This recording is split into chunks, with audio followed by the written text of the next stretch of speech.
Yo, people, welcome. I don't know, it's the King Boss. Welcome back. And in this one, as you can see, I'm going to be doing a quick overview stroke review of Immortals Fenyx Rising. Let's get into this one.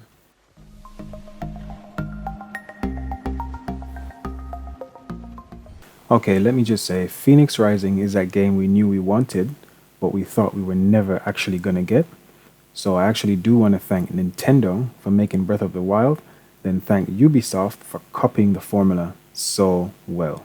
Right, so the story is narrated by two of the gods. One of them will break off and do their own thing at some point. Let me just say, if you do have young children, maybe don't let them play this game because it does have quite a few sexual jokes in there.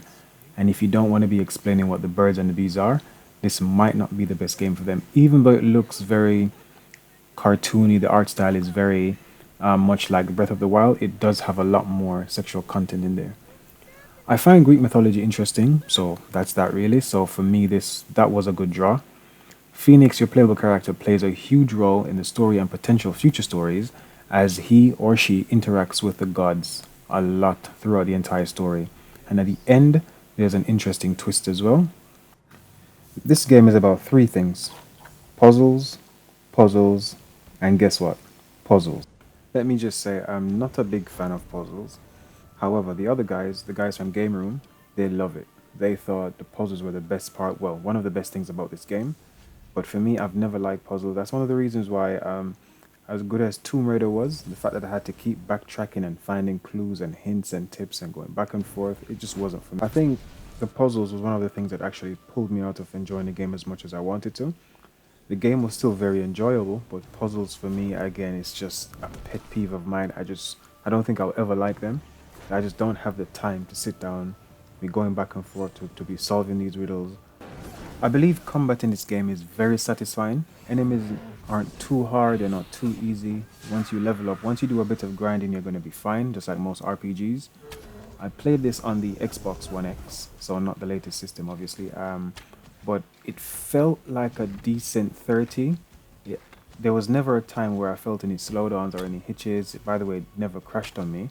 Everything just felt really smooth. Now, this is definitely this game's strongest point. There is not a single thing I can fault about the combat. I just wish I had more time to spend with it. But as I said, time is a very precious resource nowadays. I didn't find the bow and arrow very useful in my playthrough of this game. I did find, however, that the melee weapons, for example, the hammer you had, I think, or the axe you had, and the swords you had, worked very well. The combos that you were able to do and the special attacks that you got were very useful. They were, I would say, usable against all enemies. Even the bosses, you would see that if you leveled up enough, there was a noticeable drop in their life. For example, this one here, I'm fighting some mythical bear, legendary bear, and it wasn't too hard of a fight, and that's because I did level up to a good enough level. I used my special attacks quite well. I want to say thank you to Nintendo, I mean Ubisoft, of course, for creating this game and actually showing developers and people that different art styles in games are perfectly okay because this game to me is one of the most gorgeous games I've played in 2021 easily. And the cartoonish art style of it adds to the beauty of it in my opinion. This art style also makes it very easy for developers to lock in a certain frame rate. So, for example, if they were targeting 30, because I'm making the assumption this wouldn't use all the system resources for the most detailed graphics, or this wouldn't use all the system resources for draw distance, it does make the game feel and run a lot smoother compared to something like what did I play recently? I think Assassin's Creed. I don't have a proper rating system for games as of yet, but I would give this game a good, which is going to be roughly around an 8 or so, let's say. The only thing that pulled me out of this game a bit was the fact that there were so many puzzles. However, the puzzles themselves weren't bad. I just have bad experiences with puzzles and I just detest them. I hate them.